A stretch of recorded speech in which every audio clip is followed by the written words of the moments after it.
So, hi everyone.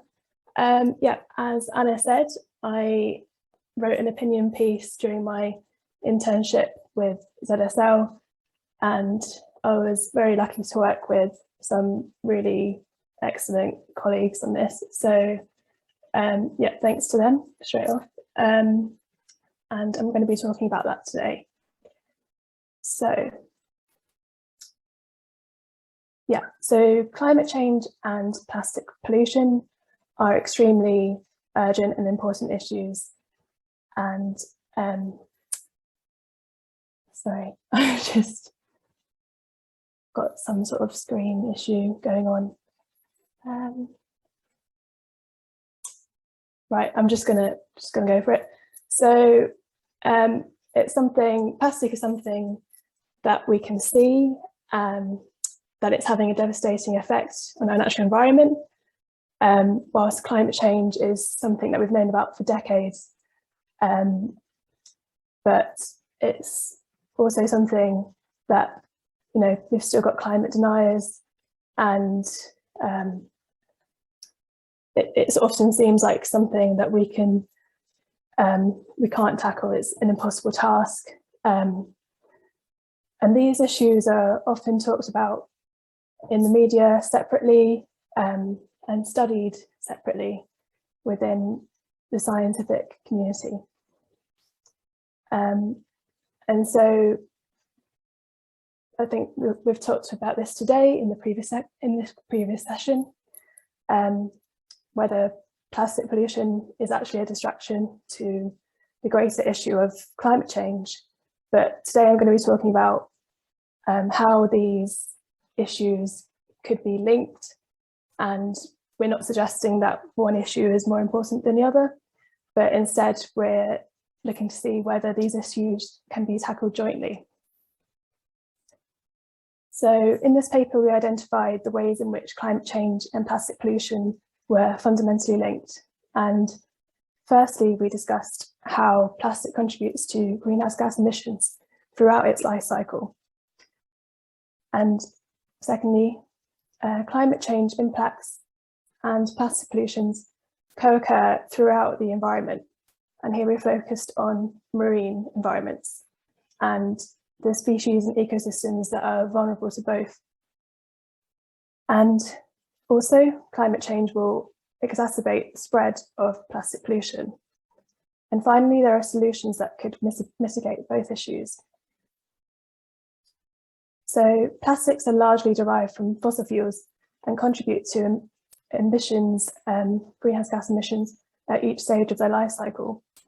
So in 2015, primary production of plastic emitted over 1 billion metric tons of CO2 equivalents, which was equal to 3% of global fossil fuel emissions for that year. And so plastic refining uses very energy intensive processes to break down the extracted hydrocarbons into the usable building blocks for plastics. But there's also additional emissions that perhaps we don't think of as much, such as transportation, leakage of methane during drilling, and the land clearance to accommodate for all of this infrastructure. So here we can see that the greenhouse gas emissions in CO2 equivalents are released at each stage of the plastic life cycle for 2015. So in the extraction and refining phase of the life cycle is where most of the greenhouse gases are stemming from, but emissions continue at each stage all the way to the end of life, which can be incineration, recycling, or landfill. And incineration is thought to have perhaps the largest environmental impact, but we have parts of this life cycle that have not yet been quantified, and in particular during its usage phase, and also when the plastic is mismanaged and gets into the natural environment. So plastic is releasing greenhouse gases as it breaks down in the environment, and this can persist in the natural environment for hundreds of years. However, we do know that climate change and plastic pollution are already affecting vulnerable species and ecosystems. So, for example, sea turtles are facing many threats from climate change alone, with increasing temperatures. Populations are experiencing skewed sex ratios, and some populations are having 87% of their adults as female. So this is largely down to the sex being determined by temperature during their embryonic phase. But also, as we're having more and more microplastics in the column, recent research has shown that the microplastics can absorb more heat and increase temperatures there further. And we also know that larger marine plastic debris can cause real harm to marine turtles, causing internal injury, intestinal blockage, entanglement, and all 7 species of marine turtles have been found to have ingested plastic. So coral reefs are also extremely vulnerable to climate change, with bleaching expected to occur annually on most reefs globally by 2045, and this is under even optimistic climate projections.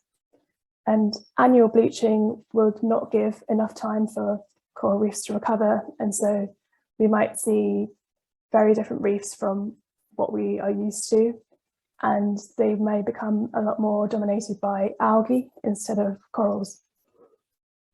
And so plastic has also shown to cause localized detrimental impacts on coral reefs, such as increasing the likelihood of disease in corals, and through plastic debris, such as derelict fishing gear, can also cause physical damage to corals.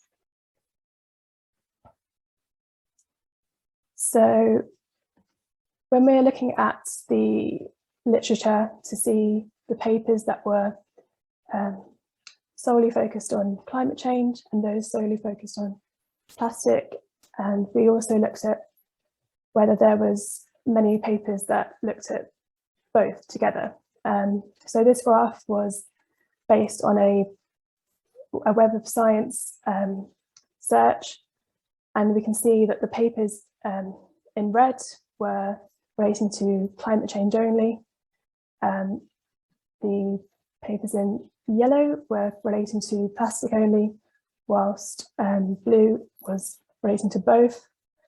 And so we can see most recently in 2020, 60 studies addressed both climate change and plastic pollution. And so actually overall, over the last decade, only 4% of studies were being addressed both issues.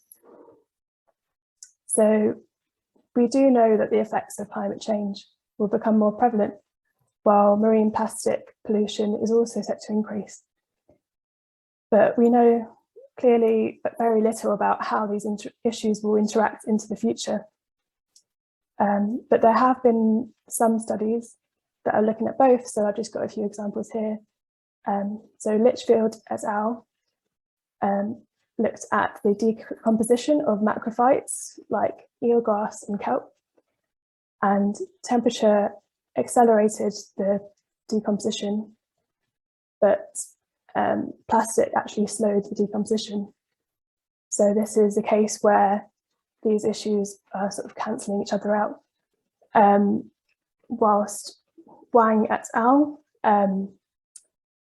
Showed that exposure to microplastics cause inhibition of digestive enzymes in mussels, and this was exacerbated by ocean acidification conditions. So climate change is already causing increased extreme weather events, including tropical storms, which can disperse mismanaged waste between terrestrial, freshwater and marine environments. And so, for example, typhoons have been shown to increase the amount of microplastics in seawater and sediment. And we know that the Arctic sea ice is also acting as a large microplastic sink. And these plastics will then be released upon sea ice melt into a fragile ecosystem. So these are 2 examples that show that climate change is likely to exacerbate the spread of plastic pollution. So we're thinking about joint solutions, trying to tackle them together. One example of a joint solution is the protection of vital blue carbon habitat. So aside from the need to conserve these habitats purely to conserve nature and biodiversity, they can also potentially help to combat both issues. So by sequestering carbon and trapping plastic.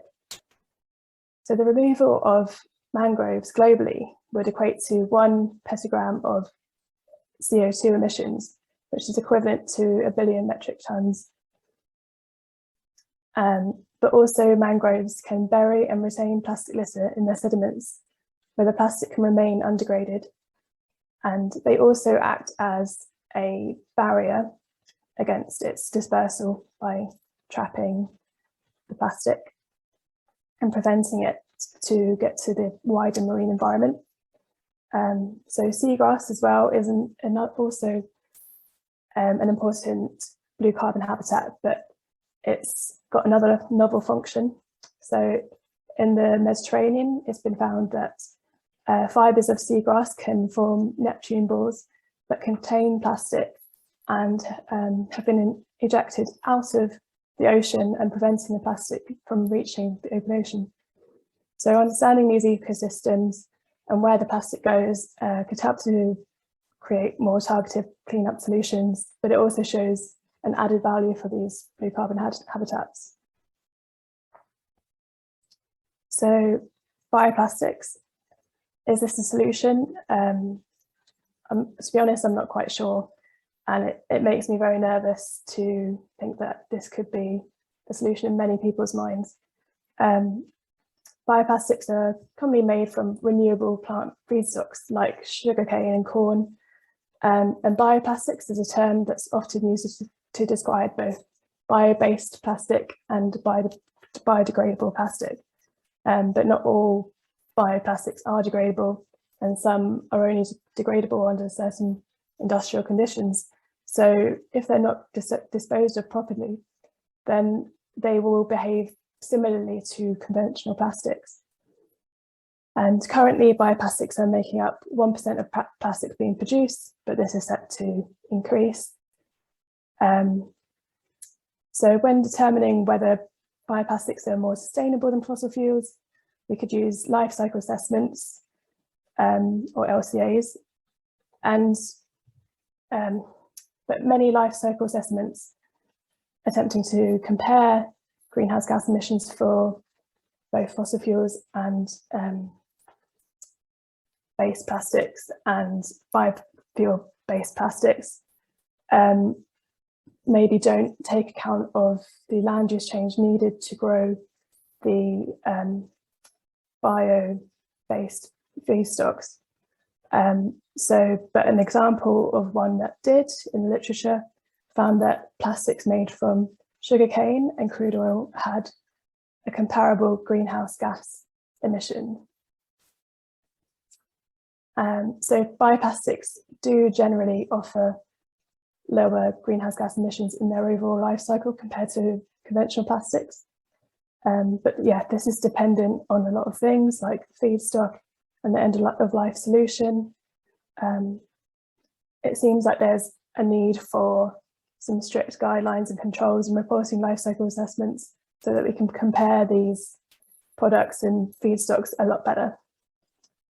And so an increase in the production of bioplastics will also need more infrastructure, a lot of land, which can have implications for biodiversity, and increased use of fertilizer and pesticides also have an environmental impact. So this is something that we really need to consider. So I'm sure you've heard a lot in this conference about single-use plastics and circular economies. So I'll just keep this very brief, and just to say that this is potentially another solution that combats both issues. So yeah, just a circular economy, changing that from our currently linear economy. So our key messages were that Fundamentally, the root cause of both issues is the same, and this is the overconsumption of finite resources, and integrated approaches include conserving blue carbon and a circular economy. And if we continue business as usual, both will be present issues throughout the marine food web, and therefore more studies looking at the threats together are needed to determine how these stresses may interact into the future. Thank you.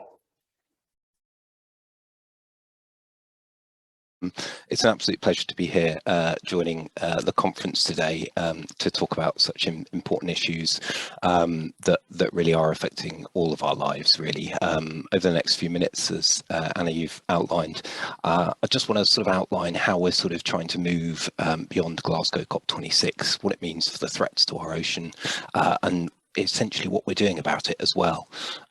Let me just share a few slides to get us started. Hopefully you can see those come up okay. So, I mean, first of all, I think what it's worth doing is just having a quick recap on the very real threats facing our ocean. And as I say, brilliant presentation from Helen there that sets out a lot of this. But, you know, really to underline the sort of three planetary crises we've got going on at the moment: the plastic pollution, the climate change, and biodiversity loss. You know, really, you know, the combination of all of those areas, the overexploitation, are, you know, it's hard to underestimate the catastrophic impact on our ocean health.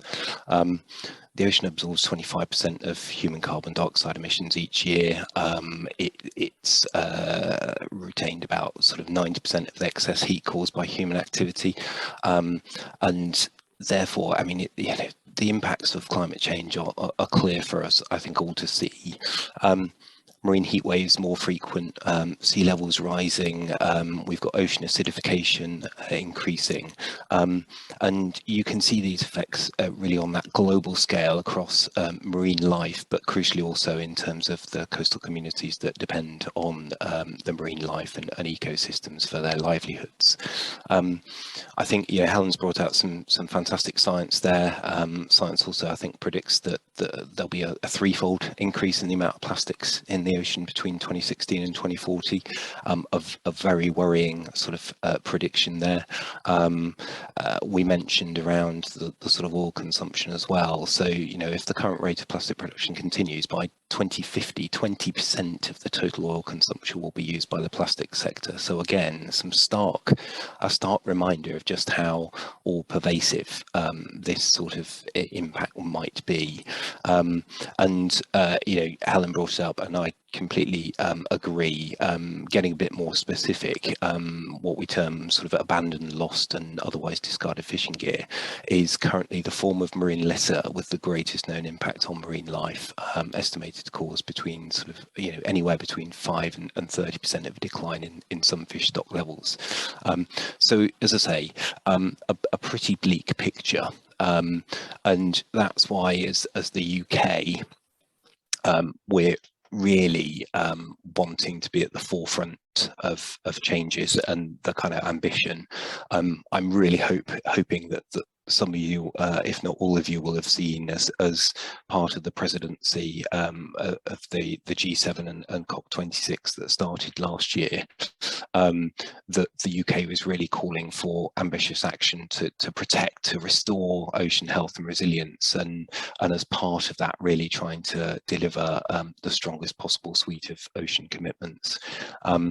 I think it's fair to say that this sort of really started under the UK G7, and particularly at the Leaders Summit in Cornwall, where a really ambitious ocean navigation plan, it was called, sort of sets out the collective ambition on ocean science, including things like ocean observation, and driving that shared collective and collaborative action through a UN decade of ocean science that will run through to 2030.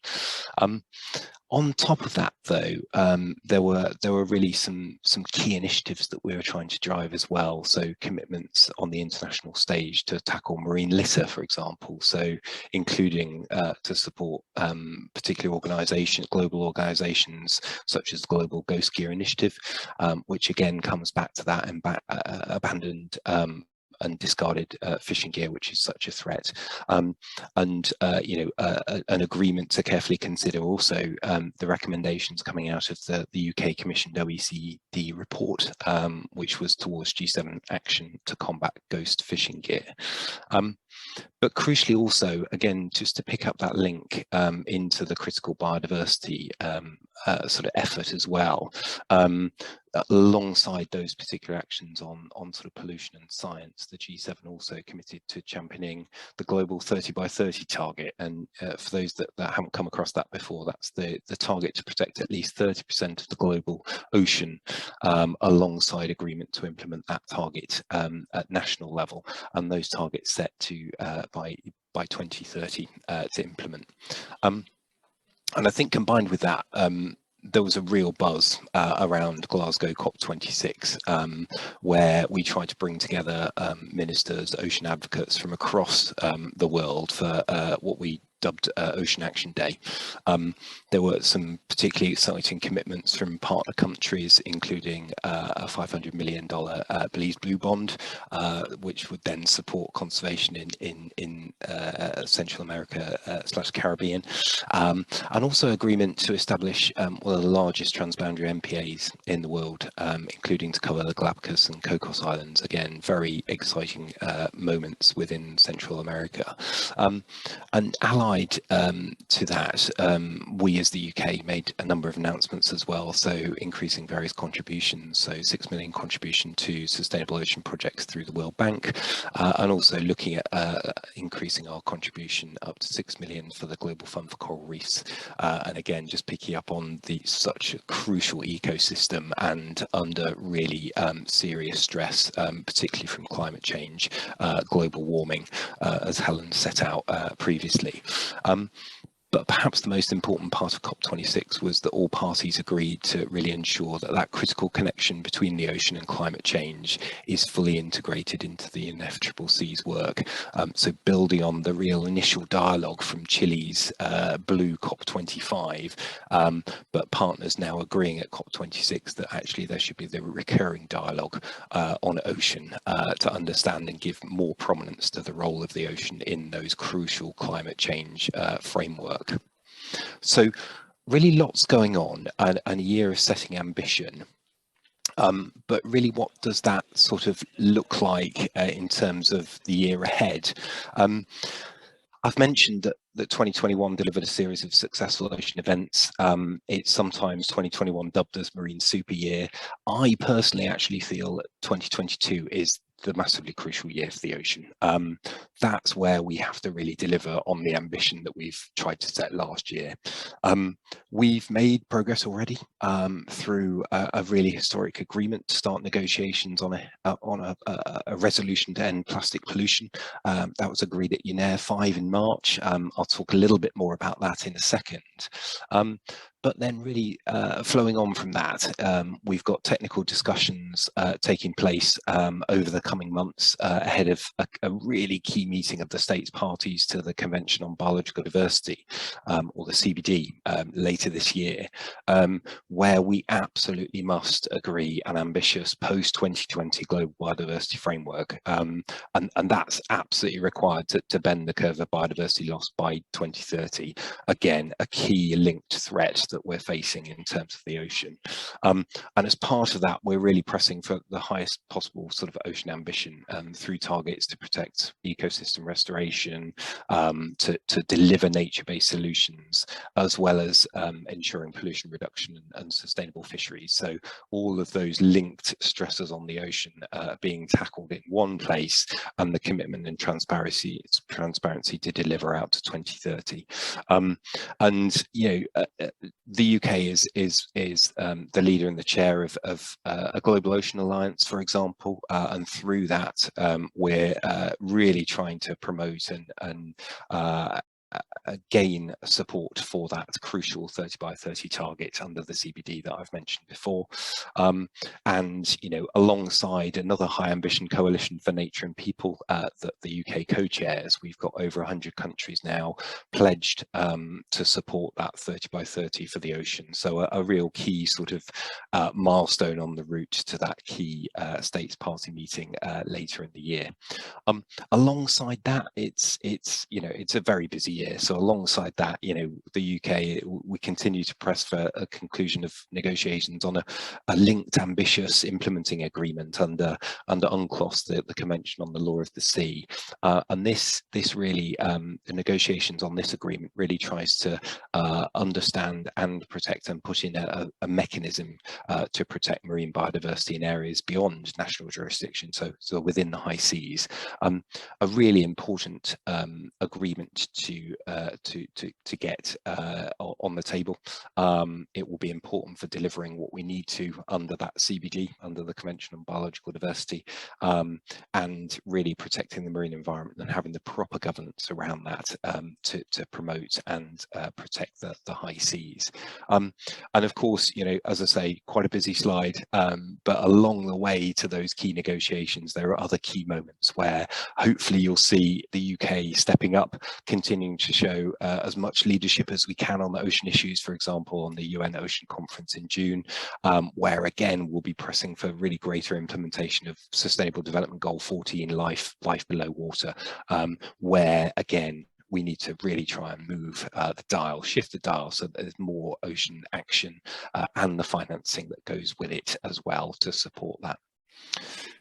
So moving on then, just a little bit more about what was really a momentous occasion event in 2022 with the adoption of that historic resolution at UNEA in March. And it, you know, this resolution really paves the way for member states to agree a new treaty by the end of 2024, with the first negotiations taking place later this year in the autumn. So the agreement, the resolution that was passed and universally adopted, will essentially establish an intergovernmental negotiating committee that will then take those years to negotiate a treaty, and crucially, it will focus on addressing the full life cycle of plastics, including upstream measures. It will target the plastic pollution in all environments, and that's so important because currently, you know, land-based sources are considered the dominant source of plastic litter in the marine environment, accounting for some estimates that around 80% of the plastic leaked into the ocean by mass. So really trying to expand our focus from not just marine litter to plastic pollution in all environments is absolutely crucial to that, and we can hopefully prevent and stem that sort of that leakage of plastic into the ocean, so turning off the sort of tap at source. And as I say, it's just worth, I've got on the slide, worth just pausing on the effort and significance of what's been agreed in terms of the direction of travel on this. You can see there the Executive Director of UNEP, Inga Anderson, described the passing of the resolution as possibly the most significant environmental multilateral deal since the Paris Accord. So that gives you some idea of the sort of weight behind this. And we're, of course, you know, really proud to have co-sponsored that resolution and proposal by Rwanda and Peru that led to that ambitious agreement. And we're also one of the founding members of the High Ambition Coalition to End Plastic Pollution that was again set up and agreed at that momentous meeting. And that will continue to press for action across the negotiating timeline. Just very briefly, a little bit of a look at sort of some of the, you know, the UK actions, the priorities. I won't pick up all of what's on the slide, you'll be pleased to know, but just to try and give you a flavour of some of the effort and some of the sort of work that we've got underway. Some of it you may have seen before, so we're reviewing and consulting on various extended producer responsibility measures. So for in simplified terms, how do you look at the fishing gear and aquaculture gear for the whole of its life cycle, and then try and add into that responsibilities and measures so that actually it's not discarded, it's not abandoned, and actually it's controlled in a way that actually prevents the pollution within the marine area. You'll know, I'm sure, of various measures in terms of the single-use plastics. Helen brought it up as one of the key threats.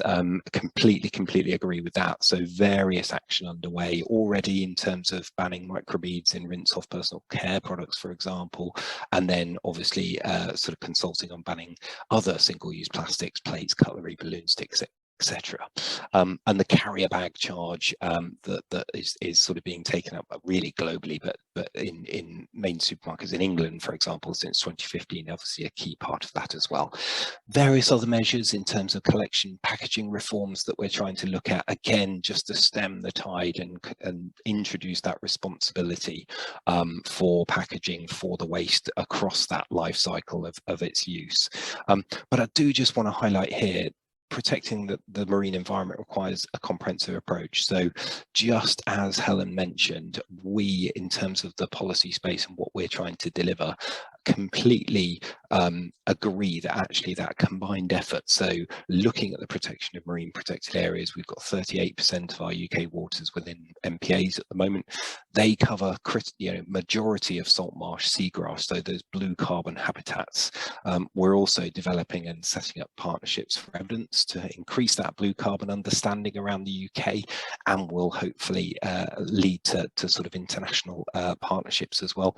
And completely agree that the crucial element here is nature-based solutions. So how do we use those and understand our habitats much better, so that actually it's the dual purpose. It's actually using our nature-based solutions to help to tackle and mitigate climate change, and also protect the biodiversity and improve the biodiversity of our UK waters and internationally.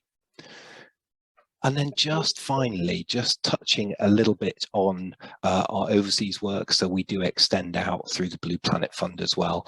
And the Blue Planet Fund aims to support developing countries to protect the marine environment. More specifically, we've got elements of that in the marine protection, marine pollution, to address action on land and sea-based.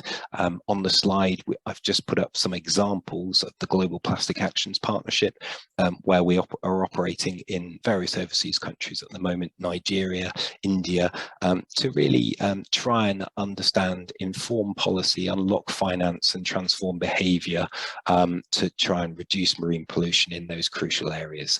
I will stop there. I hope that gives you a sense of sort of what we're trying to achieve both domestically and internationally. And thank you so much again for having me at this such an important discussion. I'm really awed by the wonderful presentations, not only in this session, but in for this conference, because I think they do such a good job of really establishing a narrative that when this particular project was initiated at CL back in 2019, there really wasn't a comprehensive or systemic dialogue. And, you know, for those of you who have been watching the conference, I know this image has come up a number of times of the seahorse with the cotton swab, but I think it was this kind of imagery, this sort of seeing familiar products in your own shelf, even if you're not close to a marine environment, that really captured the ways in which the plastic pollution crisis, we all play a role in contributing to it. Before I get started, I want to take a moment to read the quote that's been part of the homepage for this particular conference, because I think it certainly resonated with me, and I think it captures some of the motivation behind why my colleagues and I sort of undertook the project we did. And it's attributed to Donella Meadows. It says, "The world is a complex, interconnected, finite, ecological, social, sociological, economic system. We treat it as if it were not, as if it were divisible, separable, simple, and infinite. Our persistent, intractable global problems arise directly from this mismatch."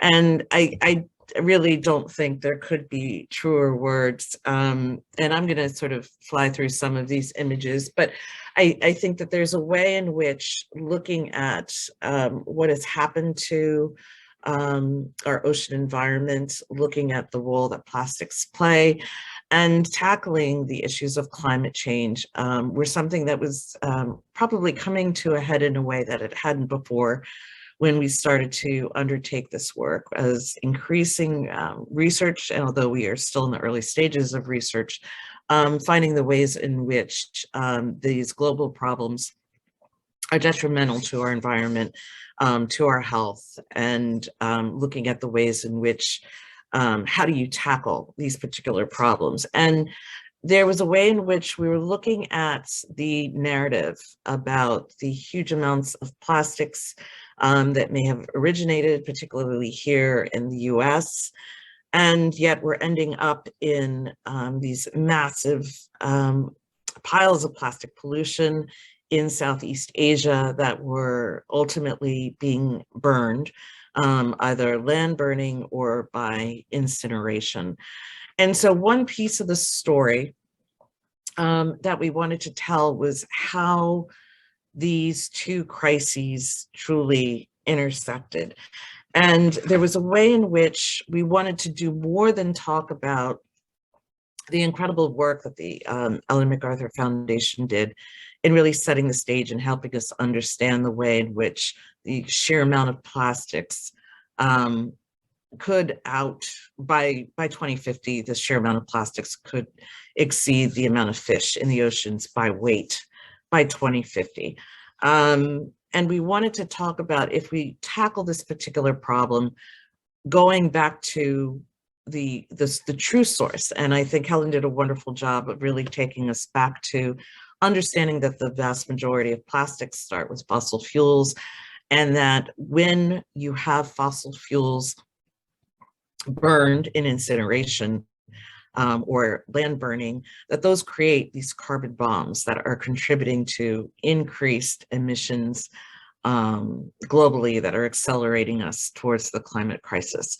So it's particularly crucial to put those two pieces of the puzzle together and really talk about the ways in which we as NGOs often work in our own silos, and that given the sheer scope and scale of these particular crises, that it was important to really take a look at the full life cycle by combining forces and looking at ways in which our work informs each other's work, but also is part of a much broader, much more interconnected narrative. And so at the time, right before we started this report, the UN GAP report had come out to demonstrate just how far off we are from achieving this 1.5 degree goal, and to really, as part of the COP26, it looks as if the message of keeping 1.5 alive is still very much a part of the discussion, but the policy has a long way to go, looking at that blue line between what the current policy scenarios dictate versus where we need to be. And although traditionally climate had been, the largest contributors of climate had been framed as being from our transportation sources and our electricity sources, and there was a way in which the narrative about how plastics has been really the plan B for a number of fossil fuel producers, that there was a way in which the production of plastics was going to, from a purely economic, financial, and just production standpoint, make up for the changes in the consumption of oil and gas as we had known it. So there was a way in which we wanted to tell the story about greenhouse gas emissions from a full life cycle perspective. And we saw a way in which these two accelerating crises of greenhouse gas emissions and plastic pollution were really a part of the same problem, and as a result really required a systemic approach. So this report that came out in 2019 was truly a collaborative effort at the time. As Anne had mentioned, I was the director of the Climate and Energy Program at the Center for International Environmental Law, or CL. Our colleagues at Frac Tracker Alliance, also in the United States, was really looking at the ways in which fracking, the technological advances that made natural gas much more accessible and created a glut of these low-cost fossil fuels, and it just begged for a place for them to go. And so there was a huge amount of investment, which I'll get into a little bit later. We were all part of the Bake Free from Plastic Coalition, again, a global network of NGOs that are working to tackle the plastic pollution crisis. We also collaborated with our colleagues from the Environmental Integrity Project. They had been looking particularly at the build out of infrastructure. Here in the United States, there's a patch, several hundred mile, it's not a patch, 700 miles of oil and gas infrastructure on the Gulf Coast that's called Cancer Alley, because not only does it contribute to the majority of production of oil and gas products, many of them are for the feedstocks of plastics, but they pollute primarily Black and brown communities and have some of the largest rates of cancer in the country, and thus that area is called Cancer Alley.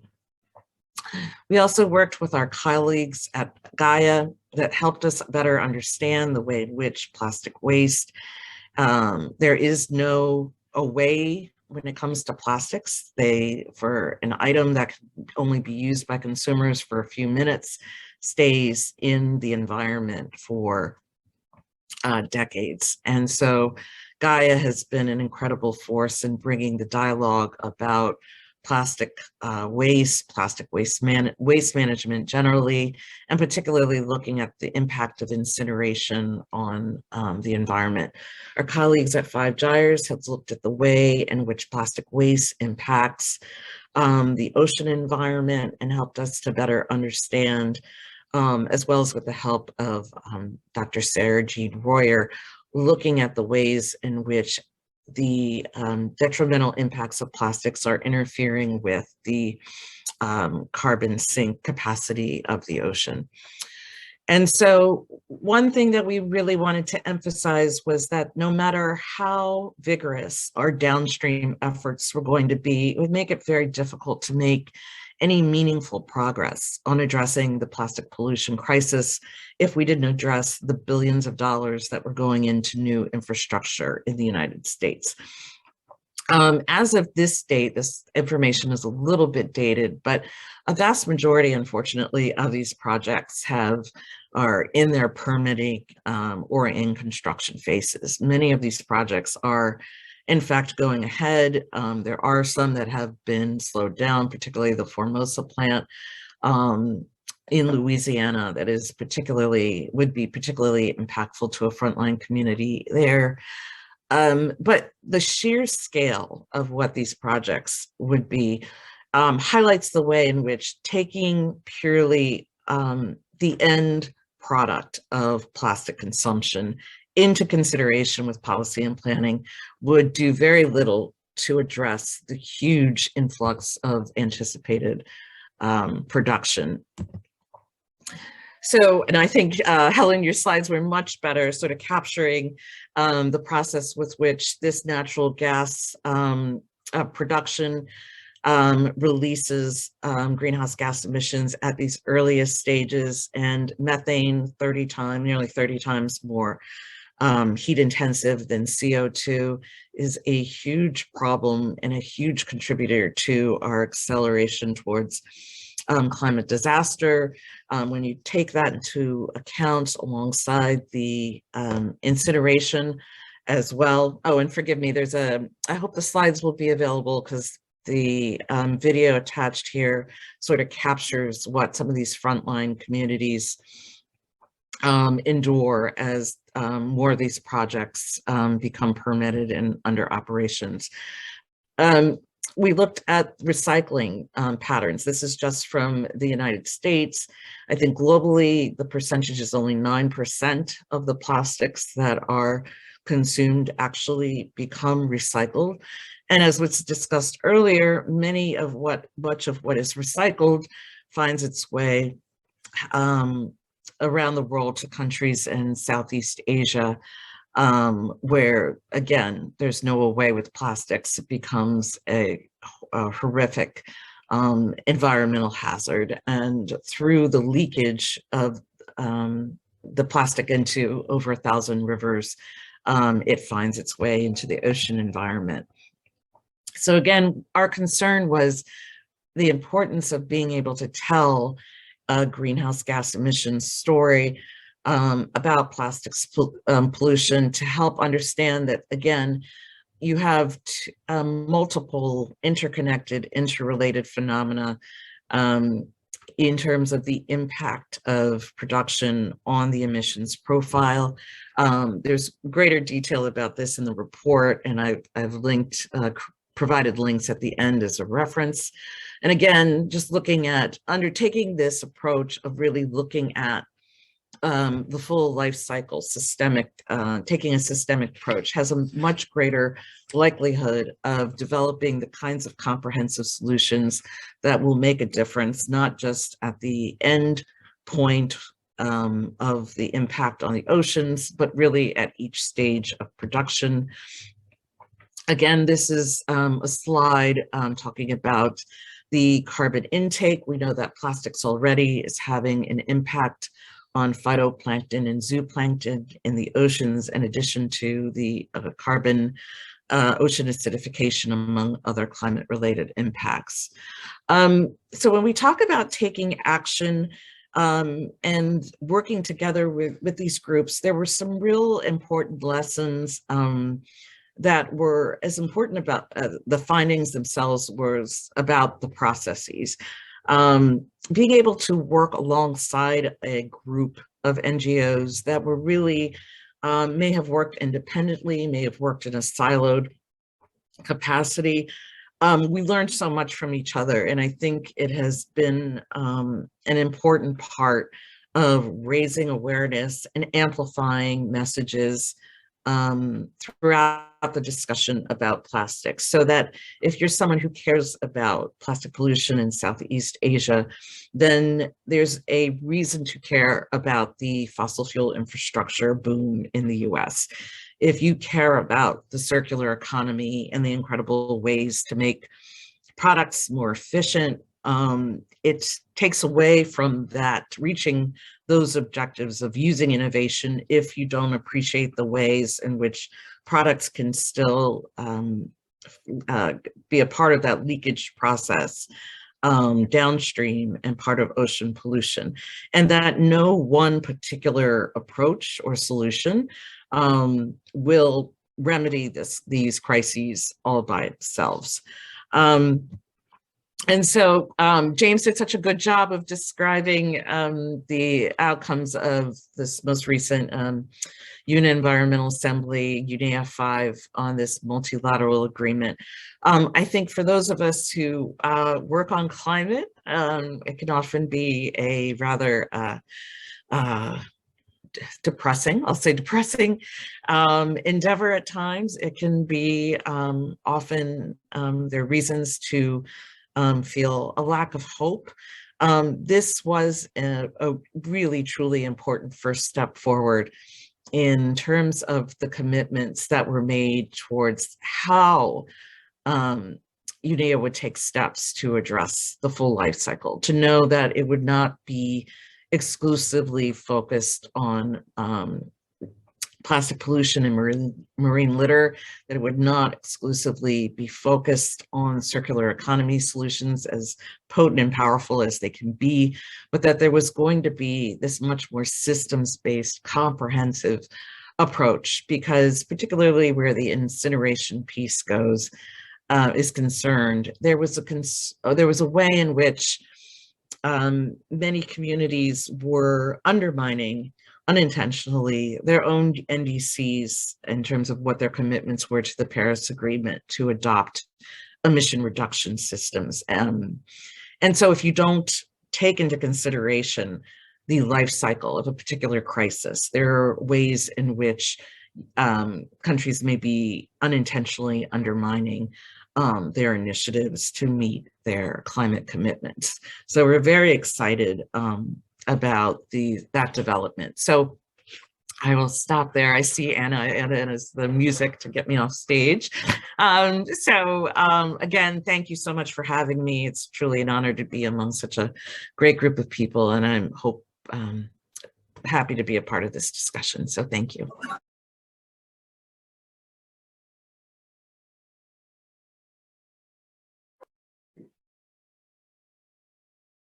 Hi, everyone. Let's go back in 2011 when I was just a young student in the University of Douala, and one day I was on my way to my house and suddenly it was raining, and after a couple of minutes I was surrounded by thousands of plastic bottles, and I realized that our city was on the plastics, and it seems like no one tried to bring a kind of solution to this problem. So 6 years after I was graduated, I was an environmental engineer, and after internship on some organization like Zoological Society of London, I decided to found an organization, a kind of association that will bring a solution to plastic. Because in Cameroon, we have two big problems. We don't master this care of pollution, and we don't have a sustainable system of recycling of waste. So according to the Environmental Ministry, we have every year up to 600 metric tons of plastics that get into the nature, with less than 10% that are recycled. So Madiba Nature had a vision to promote a kind of local circular economy that will encourage initiative in this green area, and that could be able to raise environmental awareness. So our organization started with global campaign of cleanup actions, our program of collecting plastic waste and try to turn them into product that could be useful and that could attract the attention to this problem.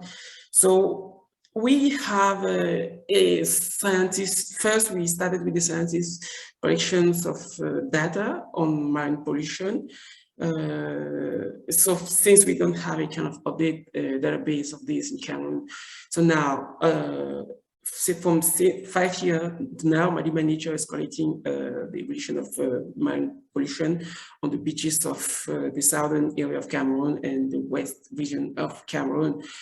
So this allows us to have a kind of understanding of the context and to figure out what would be the best strategy to tackle this problem. To stop the problem, we thought about promoting a kind of sorting systems of waste by developing ECOBANs. ECOBANs are those single container made of plastic bottles that you can see, which each of these ECOBAN can allow to collect up to 1,000 plastic bottles. So our model was to install these ECOBAN into household, in companies and in school. Now in the cities of Douala, Kribi, Yaoundé, and Idea, we have more than 300 of those ECOBANs installed that allow organization to recover and remove from the nature up to 5 tons of plastics each month from the ECOBANs. All these efforts allow Madiba Nature to have a sustainable and smart way to recover plastics and turn them easily into useful products like the ECOBOAT. As you can see, this is a model made of 1,000 plastic bottles. It has up to 3 meters long and can carry 3 people. It's mostly used in the fisheries area, in cold water area. It can take 3 people, and some local techniques of fishing like hook, like sambin, and all those fishing nets can use the ECOBOAT. But it's mostly used to promote ecotourism on the beaches and try to diversify economy, new activity generative incomes on the beaches. Our vision to be a model or a leader in the circular economy promotion in Cameroon went through when we had the support of some partner like UNDP, where we were able to launch a small factory in Douala and in Kribi now, where we are able to hire more than 30 volunteers, 30 people who has a job, and they work as waste picker, ECOBOATS manager, and the plastics which are collected are bring to the factory where they are turned into useful product, and the rest, the huge amount of plastic we have, we make bales or plastic freight to the local recycling business. This allows our organization to make a revenue that can allow us to support our fieldwork actions. Other product that we are developing in order to inspire a kind of positive thinking around the use of plastic in Cameroon, small, bigger, it could be all ball furniture. As you can see, this is furniture we have in our office in Douala, and those model of furniture are really appreciated in the household. Generally little and small revenue household, and also some art business in the cities. Our model of developing green revenue in the recycling is directly linked to the promotion of ecotourism on the beaches, because in villages people are mostly fishermen, and women and young people also in their life by working as tourist guide. So now we are creating a kind of new activities on the beaches called ECOBOATS trips, where people book and visit villages to have fun using ECOBOAT, to make trip to on the seashore or into mangroves. So we are training some communities of fishermen. We are working with the Association of Fishermen of Longi, where we train them, and we help create those income revenue through these activities. Now, the biggest question for us was how to link the youth generation and to inspire all of them, to sensitize them so they can be aware of climate issues and the plastic pollution problem. We have developed a environmental education program that is now linked with more than around 15 secondary school to universities. In Yaoundé, here in the left, you have the student of Middlebury College. It's a university, American university in Yaoundé, in Chinga. And at the right, you have exhibitions of Madiba Nature in the Institut Français, in partnership with the French Embassy in Cameroon. So we are multiplying initiatives like those to inspire, to touch youth from the whole cultural society of Cameroon, and to raise the environmental awareness issue. Last year, we have worked with other organizations to promote a new kind of symposium on marine science work and marine pollution, especially plastic. And we came out with this giant whale made of 5,000 plastic bottles. It has 10 meters long, and it's a real type site whale we have built, and is now exhibited on the beaches to raise environmental awareness to community, to people, and to authorities, and to create a kind of dialogue around those pollution issues. All those actions are necessary because, in Cameroon, we are a third world country, and we have other priority, other problems. So the government is not necessarily directly connected with pollution problem. So we need to work as activists or as business to prove that this concept works, and the pollution problem is directly linked, the plastic pollution amplifying the climate change, since we are facing these issues on fisheries in the daily life of people. So those are a resume of images of what we are showing with students in schools. We are now engaging more than 5,000 students each month in the 15 schools we are in, and the 2 universities we are working in. So the big questions now it's how to sustain this model and how to really impact all the fields of the society and create sustainable way to tackle this problem. This is how we are also promoting a kind of international vision as participating in this symposium to showing what we are doing, but we are also this month we are exhibiting our ECOBOAT in the Musée Français de Marseille, where with some other international partner we try to bring attention to this problem and get more support to sustain our work in Cameroon. So thank you. That was all.